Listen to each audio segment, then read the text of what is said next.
So hello everyone, welcome back again to our YouTube channel Programmers Choice. आज की video में हम देखेंगे about arrow functions in JavaScript and what is the main difference between arrow function and main function. And trust me, arrow function बहुत ही commonly use होते हैं JavaScript में, so it is very important topic to learn. So let's start. So let's try to understand the syntax for arrow function. उससे पहले हम बनाते हैं नॉर्मल फंक्शन। लेट्स से मैं एक फंक्शन बनाता हूँ,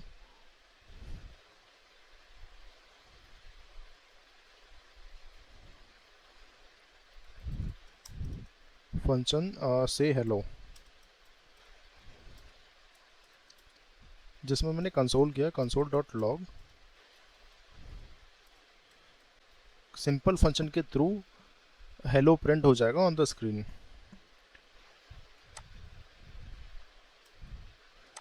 but in case of arrow function हम क्या करते हैं, हम जैसे मैंने कॉन्स्ट लिखा एंड अब हमको फंक्शन नेम स्पेसिफाई करना पड़ेगा, like say hello.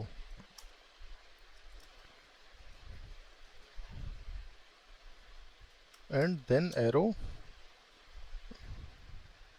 Equals to and then greater than का sign, and then I can say the parenthesis, और इन इसके अंदर मैं क्या लिख सकता हूँ, console dot log.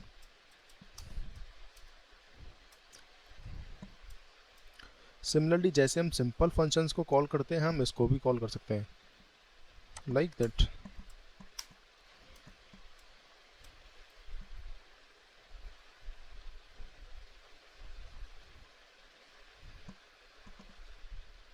Let's see the output for this. So we are getting output as high. So this is the syntax for writing this arrow function. So this is the difference between arrow function and a normal function.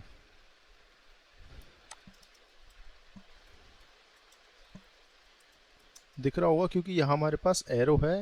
These type of functions are known as arrow function. ये हुआ एक simple function. अच्छा, इसके अंदर हम argument कैसे accept कर सकते हैं। लेट्स से मेरे को नंबर एक ऐड कराना है,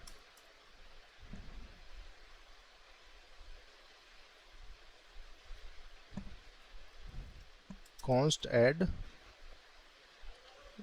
इक्वल्स टू, इन पैरेंथेसिस के अंदर I can say a comma b and then it will return a plus b, and then what I can do is I can call this function add, जिसमें क्या करेगा 2 and 3 को add करो, and I should console this because I am returning. Let's see the output for this.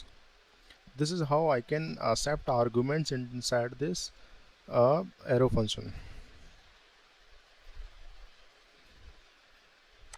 So the output is coming as 5. Okay, there is one more thing that I really like about this arrow function is, अगर तुम्हारे function में कोई body नहीं है ना, like you can see यहाँ पे हमारे पास सिर्फ एक स्टेटमेंट है, दैट इज़ रिटर्न स्टेटमेंट, तो हम इसको शॉर्ट फॉर्म में भी ले सकते हैं। हाउ, लेट्स सी, मैं इसी फंक्शन को दोबारा से कैसे लिख सकता हूँ। I can say const add equals to a comma b,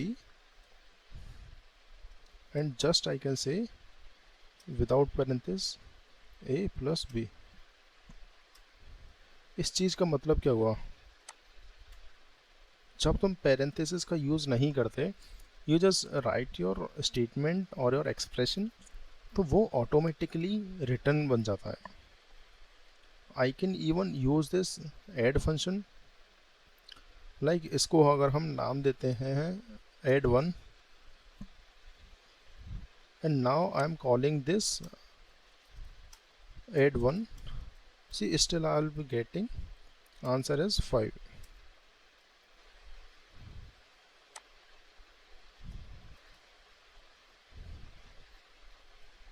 ये हमको कब यूज़ करनी चाहिए, जब हमारी बॉडी में बस एक ही लाइन हो.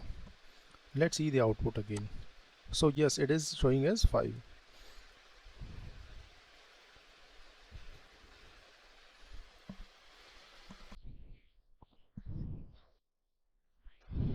So this is how you can define a arrow function. This is one liner arrow function. तो ये तो था बेसिक डिफरेंस सिंटेक्स में. अच्छा, अब सेकंड डिफरेंस देखते हैं, वो होगा आर्गुमेंट्स का.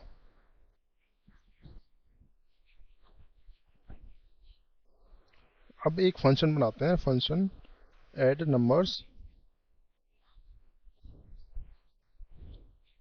इसमें हम कंसोल करते हैं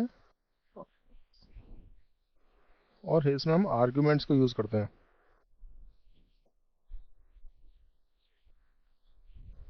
अब मैं इसको कॉल करता हूँ. जैसे मैं नंबर्स देता हूँ 10, 20, 30, सी. मैं आर्ग्यूमेंट्स कीवर्ड का यूज़ करके डायनेमिकली जितने नंबर्स हैं उनको एक्सेस कर सकता हूँ. बट ये आर्ग्यूमेंट्स कीवर्ड बट ये आर्गुमेंट कीवर्ड जो है एरो फंक्शन में अवेलेबल नहीं होता. अब मैं इसी फंक्शन को एरो फंक्शन में कन्वर्ट करूँ तो फिर.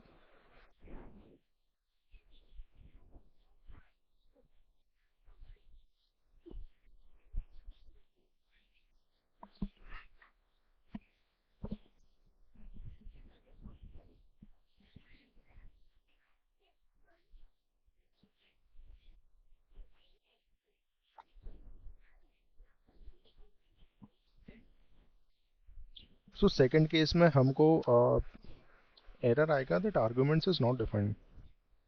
सो आर्गुमेंट्स जो कीवर्ड है it is available only in normal functions, not in case of arrow functions. Let's see the output.